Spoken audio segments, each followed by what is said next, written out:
Kineski proizvođači motocikala prave sve bolje i bolje motocikle, odnosno sve bolje i bolje skutere. Neki su čak identični onim europskim, japanskim modelima, a danas na recenziji od firme Autopromet Motors dobio sam ovaj ovde QJ Motor Ford 350. Ford 350 je identičan Hondi Forza 350.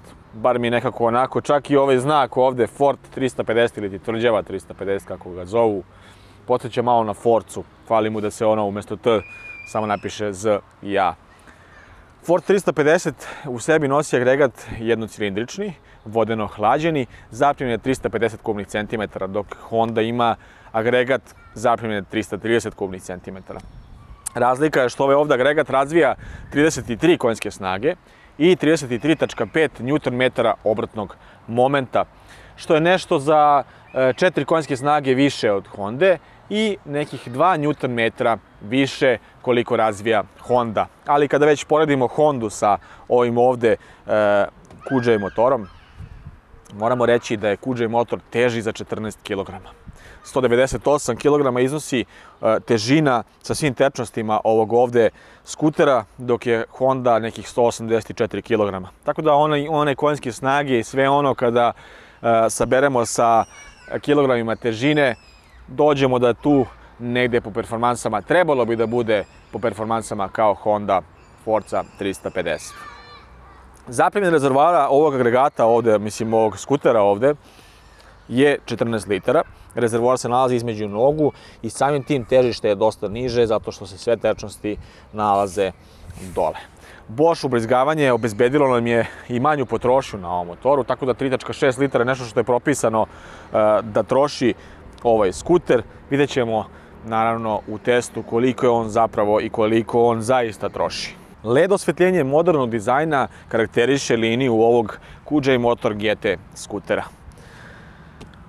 Vešanje je jedan bitan deo naravno i ono što karakteriše to je da ovaj motor ima kajabine 35 mm klasične teleskopske viljuške napred, a uparene su sa 2 amortizera, takođe kajabina iza podesiva po tvrdoći.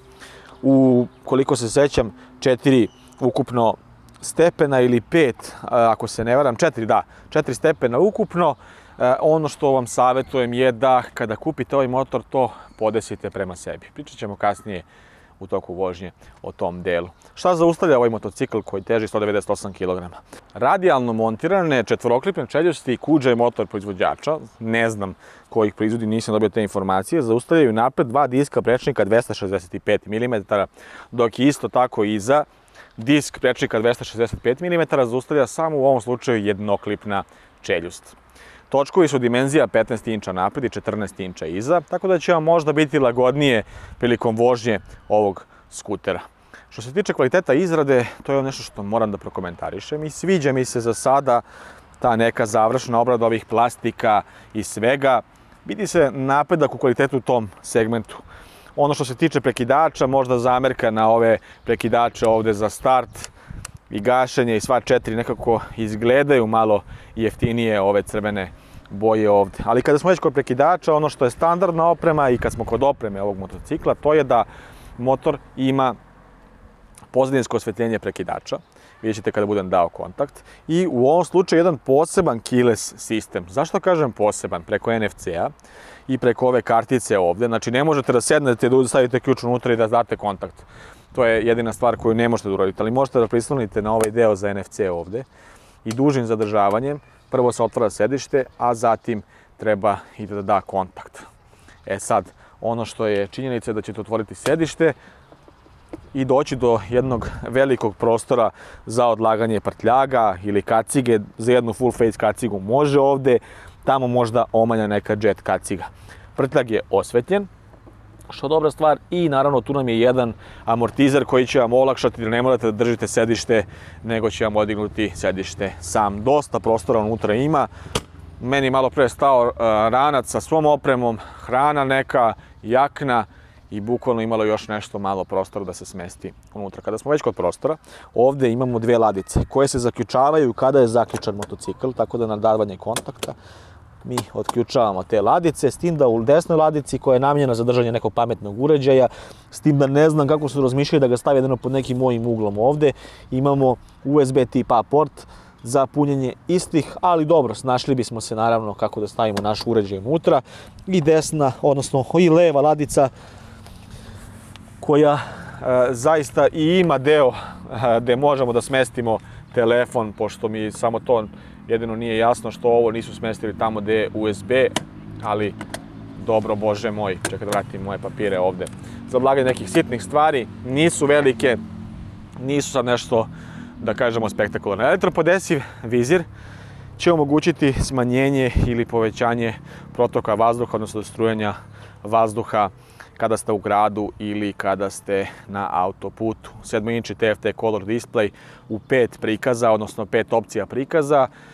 Jako dobre izrade, na prvu onako izgleda. Više mi deluje kao neki tablet kada pogledam ovako iz daleka, sa mnoštvom nekih opcija kada uđemo u ovaj ovde meni, setovanje jedinica mere, povezivanje Bluetootha, odnosno putem Bluetootha sa telefonom i tako dalje i tako dalje. Ono što je zanimljivo je da ima i senzor pritiska guma, što vam i tekako znači ukoliko se probuši guma, naravno i da li je punjenje akumulatora dobro. To je neka standardna oprema koju ovaj motocikl posjeduje. Visina sedenja je na ovom motociklu 77,5 cm. Pogodan je za vozače nižeg rasta, srednjeg, dok malo višeg rasta već ljudi će imati problem. Zašto će imati problem? Fizički je sedište tehnički, da kažemo, razdvojeno za suvozača i vozača. I debelog je ispuna i mogu da kažem da je poprilično udobno. Ali ovaj deo ovde naslona vam daje nekako malo čudniji položaj, tako da ste nešto između povijenosti i ispredjenosti, nešto što je malo nezgodno. Ali kada pričamo o poziciji, zašto kažem za više vozače? Ja sam 186 visok. Pogledajte gde mi dođu noge. Vozač koji je preko 190, njemu će udarati noge već u ladicu, a ja nemam gde iza. Jedini način je nešto malo dobijanje prostora, mada to je jedva, sa ovom kao drugom pozicijom sedenja, odnosno pozicije nogu. Imate dve pozicije, jedna je ovaka i druga je malo kao sportska. Sad, koliko će to efekta imati na dobitak za prostor ovde, sumnjam. Tako da će za vozače nižeg i srednjeg rasta i srednje višeg rasta biti odličan, dok za vozače višeg rasta to već će biti malo nezgodnije. Sa cijenom od 5.490 € zaista parira i konkurent je mnogim modelima kao što su Zontes D350, X-Max 300, cijela ta serija Forza 350, ADV 350, to je neka ta konkurencija ovog skutera, s tim da kažem opet tu je nešto plus minus. Zavisi šta hoćete, atraktivan izgled, lepa boja i dizajn, a vidjet ćemo kakve su performanse posle kada ga budem provozao. Ajde sada se bacimo u vožnju, a pre nego što to uradim, klikajte na like, subscribe-ite se moj kanal i ostavite komentar kako vam se čini ovaj Ford 350.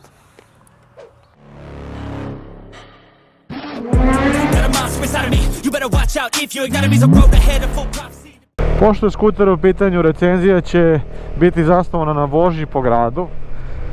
Zašto je skuter prevashodno i namenjen? Ubacit ću naravno inserte i sa autoputa i vožnje sa autoputa, tako da ćemo probati svakako više tih nekih mogućnosti i solucija vožnje ovog motocikla. Krenut ću od pozicije koja je za jedan skuter možda i najbitnija, ne možda nego najbitnija definitivno.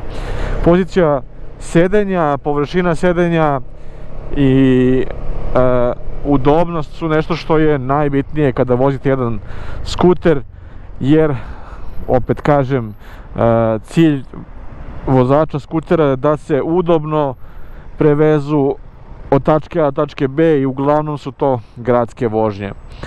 Kada smo kod pozicije, sedište za vozačev deo, odnosno površina sedenja za vozača nije velika. Čini se dosta da je sedište velike površine, zapravo je možda i 60-70% za suvozača, a ostalih 40-30-40% je za vozača. S tim da opet moram reći da je tu zamerka, jeste udobno u smislu udobnosti, u smislu komfornosti, nešto veliko i tako dalje, nije, i poprilično je čak i malo, i sa ovim delom izbočine za zid za zadnje sedište vam pravi kao deo naslona, ali ujedno je to i minus zato što vam tera telo u jedan položaj koji se meni lično ne sviđa. Mom drugaru je bio ok, meni ne, jer položaj je blago savijen kao nazad, pa čudno sedite i sama kičma vam ne ide, ne može ići pravo, a ne može ni ići previše u rikverc. Nemate nešto mnogo prostora za vašu zadnjicu. Ok, ovaj deo jeste tu kao da ima još napred, ali nećete sedeti ovdje, to je sigurno, nećete sedeti ovdje da vozite skuter i tu je već izuzetno tvrdo sedište, tako da neko ko je malo krupniji ili sa većom zadnjicom će imati problem sigurno. Sitniji ljudi, manje konstitucije neće imati problem sa sedenjem i neće imati problem, odnosno sa površinom sedenja. Pozicije za noge, pa površina koja je poprilično dugačka, ali je delite i sa suvozačem, zadnji deo je kao stepenikom odvojen od vozačevog dela. Velike površine gazećeg dela su u ovom, da kažem, ravnom delu za sedenje, dok ovaj drugi deo gde se kao stavljaju napred noge je gotovo pa besmislen. Zašto kažem da je gotovo besmislen?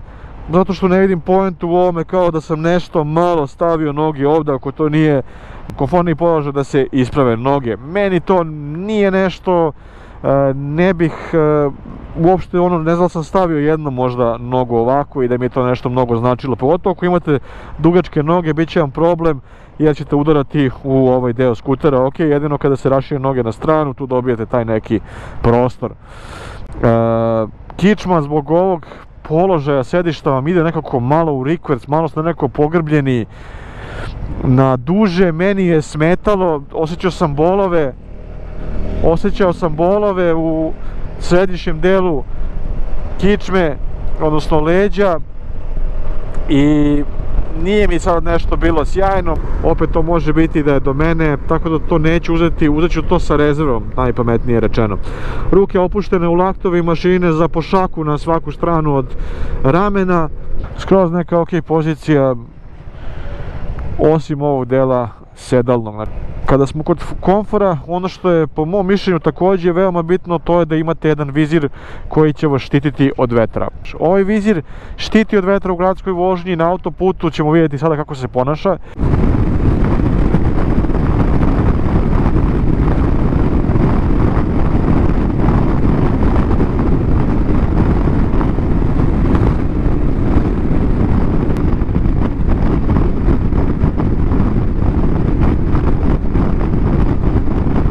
Ja ga najčešće, pošto elektropodesi, spustim do krajnje pozicije dole. To mi najviše odgovara, pogotovo kada je vruće, što je dobra stvar, izuzetno lako manevrisanje tim delom, izuzetno lako podešavanje i prilagođavanje prema svojim gabaritima, visini i željama, naravno, u slučaju toplih dana.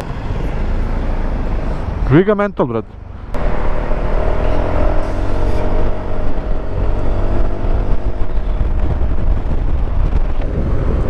Vidjeli ste kako se skuter ponaša na autoputu.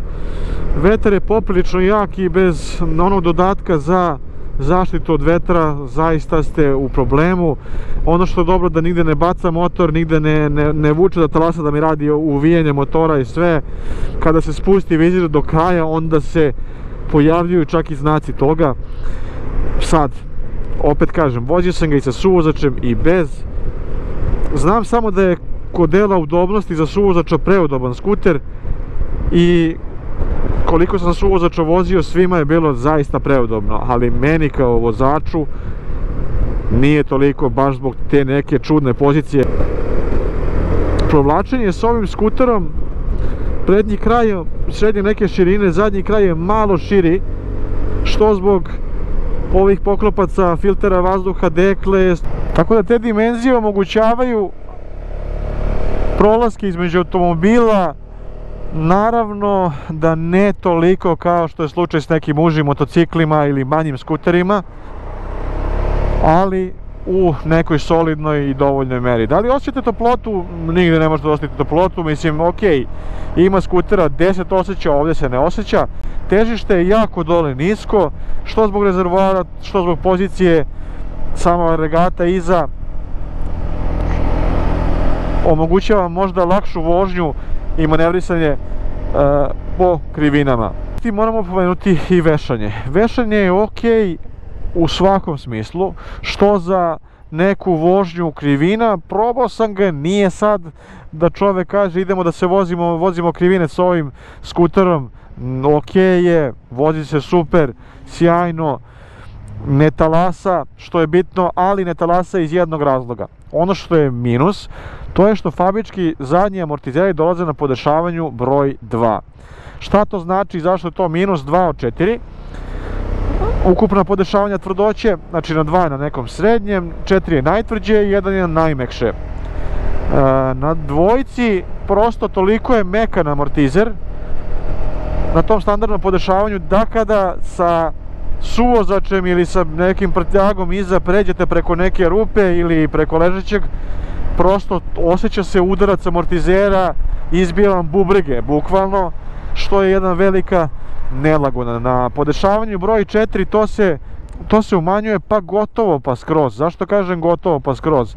Zadnji kraj tekako to osjeća, ok. Kada je čak i jači ležeći u pitanju i pređe se malo brže od onog, da kažem, normalnog prelaska, zadnji amortizeri se potisnu do kraja i ostaje se udarac i ostaje se ta tvrdoća baš onako je. Prvi put imate osjećaj bukvalno da vam guma udara o felnu, ne udara vam guma o felnu. Centar pritiska guma je pokazivao 2.7 i 2.9 za gume. Bukvalno nemoguće bi bilo da je pod tim pritiskom guma, a da vam udari o felnu, znači ono. I ko ne zna i kome se to dešava, to mi je zapravo zadnji amortizer. Tako da je preferirano podešavanje zadnjeg amortizera da odmah prilikom kupovine stavite na 4. Naravno, koliko ste dosta lagani, tipa imate 60 do 70 kg maksimum, nećete imati taj problem, siguran sam. Ali ako imate 80 plus i još imate prtljag ili suvozača, planirate da vozite povremeno, moj savjet vam je da dotegnete taj amortizer zadnji, da sebi olakšate vožnju i ujedno da poboljšate kvalitet same vožnje. Zbog tog dotezanja nema talasanja zadnjeg kraja kada se voze krivine, osjeća se vrlo malo, ali nema ono standardno talasanje.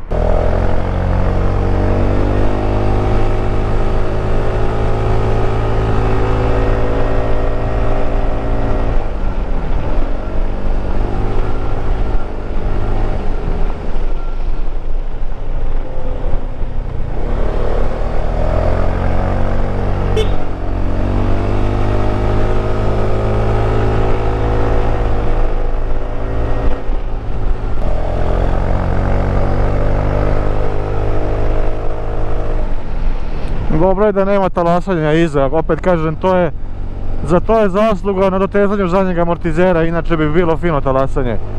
I ovako se povremeno osjeti. Ono što me nervira, to je što gas, da bi se povukao do kraja, bukvalno odlazi ruka u negativ dole. Jako dugačak hod same ručice povlačenja gasa.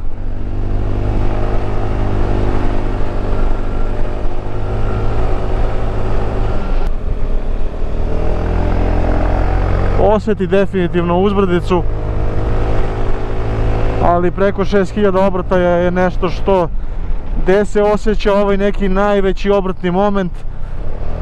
Kočenje u skladu sa težinom samog skutera, zadovoljavajuće, ne idealno, može bolje uvek.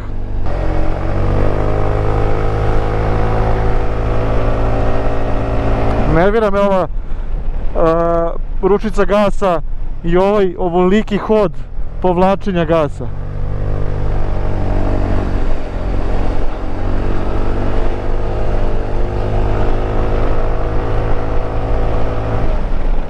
Moram priznati da nisam očekivao toliko lepu vožnju krivina sa njim. A još jednom da probamo. Opa, odlično. Pregledni retrovizori su nešto što je veoma bitno, da ste vidljivi, a vidljivi ste sa kompletom LED osvetljenja. Znači cijela svetlosna grupa nam je LED, kako napred, tako i pozadi. Tako da ćemo biti izuzetno vidljivi i samim tim bezbedniji. I zvuk skutera, da li se dovoljno čuje i sve ostalo, to je stvar ukusa. Ja ne volim neku preveliku buku na skuterima jer ne volim onaj zvuk, kako da nazovem, drčanja. Ne znam kako da ga nazovem drugačije. Bukvalno kada zabode taj gas i prosto meni taj zvuk uopšte nije lep. Naravno treba da je bezbedan, tako da podržavam u tom smislu bezbednosti i segmentu bezbednosti da imate neki aftermarket izum na svakom skuteru ili motoru, jer to je nešto što vama znači i tekako će značiti i drugim učesnicima u saobraćaju. Sad ćemo probati kočenje i probat ćemo ubrzanje ovog skutera od 0 do 100 i generalno ubrzanje.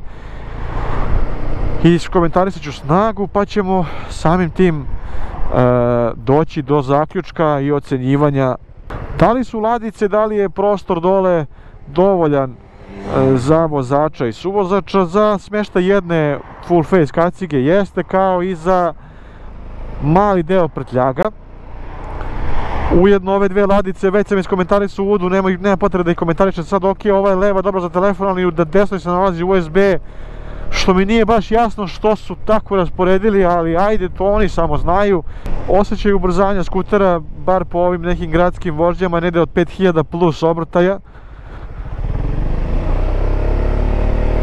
da počne da ubrzava lepo.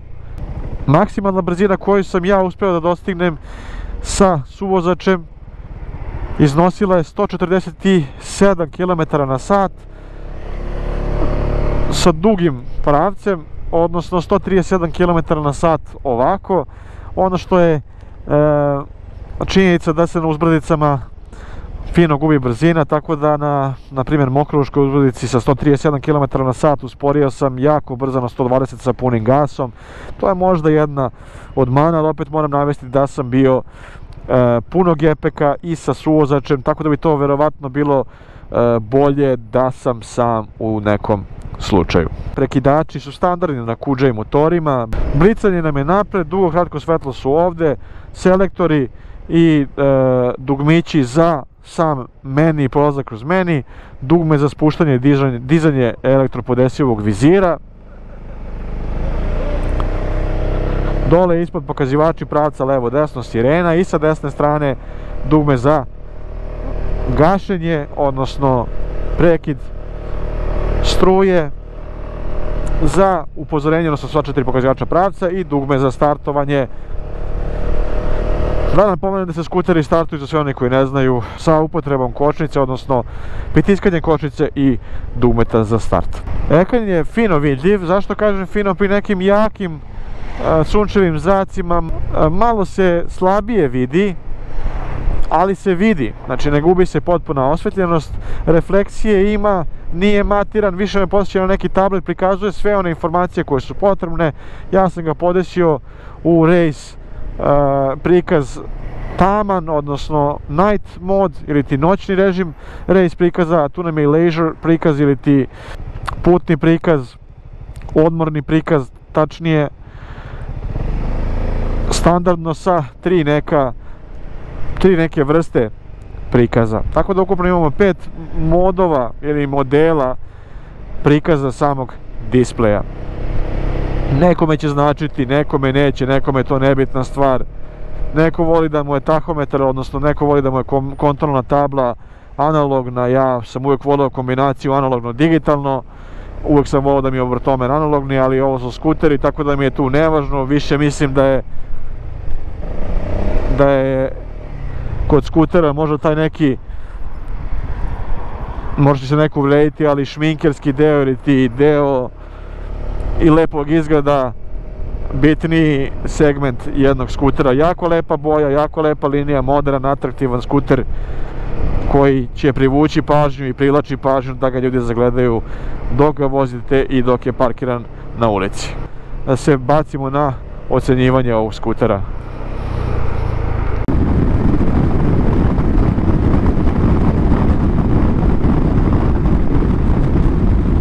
Vreme je za sumiranje i za davanje ocena za ovaj Ford 350 QJ motor. Kako se pokazao, da li ima dovoljno snage, da li ima dovoljno ubrzanja, kočenja i svega toga. Kada smo kod kočenja, 5 od 5 je ocena neka koju će poneti ovaj skuter, sjajno koči. Opet moram reći sa možda zamerkom na to kada ste previše opterećeni, tu se osjeti neka razlika. Tako da će tu možda dobiti 4,5, samo zbog tog nekog velikog opterećenja kada strpamo i prtljag i težeg suvozača. Što se tiče samog vešanja, tu bih dao skoro pa odličnu ocenu, ali moram da je smanjim zbog zadnjih opruga koje su nekako previše mekane. Tako da će vešanje dobiti ocenu 4 od 5 iz razloga što su zadnje opruge jako mekane i kada stavite težeg suvozača, iako ste dotirnu na maksimum, umeju prilikom prelaska nekih ležećih ili rupa i tako dalje da udare fino, što je po mom mišljenju minus. Inače, što se tiče upravljivosti motocikla i ponašanja vešanja prilikom vožnje krivina, savršeno se ponaša, odlično se drži čak i više nego što sam očekivao za ovaj skuter, iskreno. Iskren da budem,